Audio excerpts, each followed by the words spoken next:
Inilah sosok AKBP Ari Cahyanugraha yang namanya disebut dalam surat dakwaan Verdi Sambo di sidang pertama Senin 17 Oktober 2022.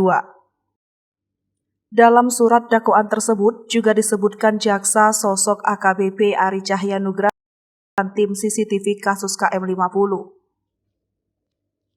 Pernyataan tersebut lantas mengingatkan kembali pada kasus KM50 dan dihubungkan dengan Verdi Sambo. KM50 juga trending di media sosial Twitter.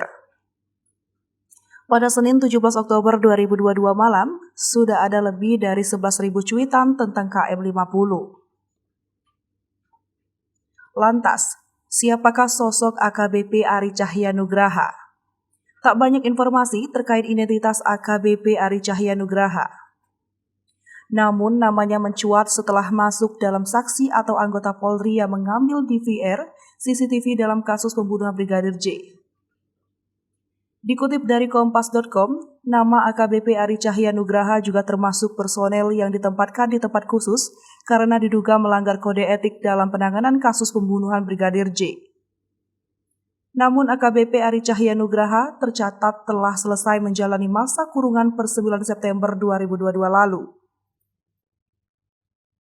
Karena hal ini, AKBP Ari Cahyanugraha harus kehilangan jabatannya sebagai Kanit 1 Subdit 3 Ditipidum Bareskrim Polri dan kini dimutasi sebagai Yanmal Polri. Dikutip dari Gridhot, AKBP Ari Cahyanugraha sempat menjabat sebagai Kapolda Jakarta Utara pada 2016 silam. Ketika itu, Ari Cahya menangani kasus pelecehan seksual penyanyi Saipul Jamil. Selain itu, Ari pernah mendapatkan penghargaan dari Kapolri Jenderal Tito Karnavian pada 2018 lalu.